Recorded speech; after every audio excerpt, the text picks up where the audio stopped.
There is an old story from the Khasi hills, a story that echoes of the earth has carried in its heart for a long time. Every evening, as the sun slowly disappeared behind the cliffs, the elders gathered around a single fire. Some spoke, some listened, some simply sat in silence, but no one was alone. One night, a young man stopped coming. When the elder asked why, he replied softly, "I don't feel connected to anyone there. I'll return when I feel like I belong." The elder smiled in that gentle, knowing way that only time can teach. "It is not the fire that makes you belong," he said. "It is your presence that keeps the fire alive." And so the young man returned the next evening, not because he suddenly felt connected, but because he realized that connection begins with showing up. And on that night, the fire burned warmer. In our world today, it feels like we have thousands of fires, thousands of messages, feeds, notifications, yet many of us sit in the dark, quietly pretending we don't feel alone. Loneliness has become one of the biggest silent burdens of modern life. Not because we lack people, but because we lack presence from others, and sometimes even from ourselves. Modern psychology calls this perceived social isolation. It's a strange place where the mind feels alone even when the body is surrounded by people. Neuroscientists say that loneliness activates the same regions of the brain that detect physical pain. That's why it doesn't just trouble the heart, it aches in the body too. We live in an age where we see more faces than any generation before us, yet experience fewer genuine moments. We share updates, but rarely share our truth. We talk often, but communicate less. We live close to one another, yet far from one another's hearts. And sometimes the hardest part is this. We tell ourselves we shouldn't feel lonely, even when we do.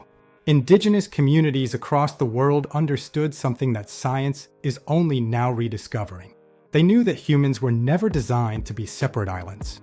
In these communities, from the Khasi to the Nagas, from the Sami to the Maori, the idea of community wasn't an event or a gathering.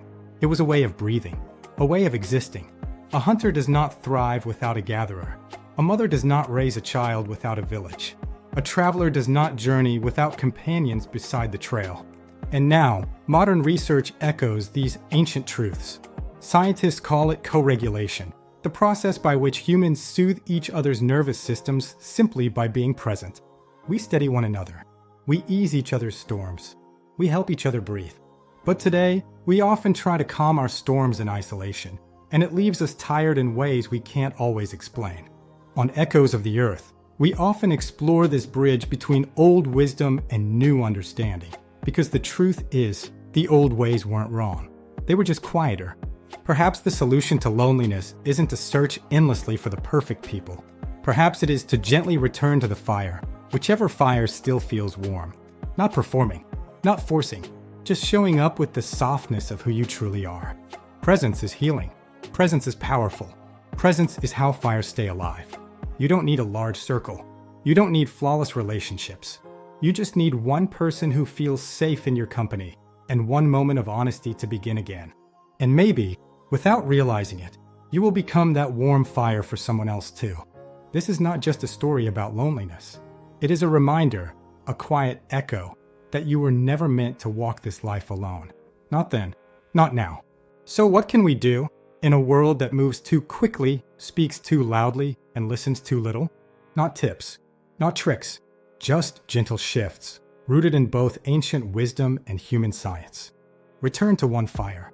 Reach out to one person you trust, not to fix anything, but simply to be present. Loneliness often softens when we choose one connection instead of chasing many. Allow yourself to be seen a little more. In indigenous circles, belonging wasn't earned. It grew through honesty, even small honesty. I miss you. I could use some company. I'm struggling today. And above all, show up, even imperfectly. The young man in the story didn't return because he felt connected. He returned because connection grows through presence, not confidence. These aren't instructions.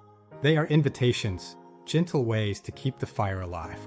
Thank you for listening, and for being part of Echoes of the Earth, a space where ancient stories guide modern hearts.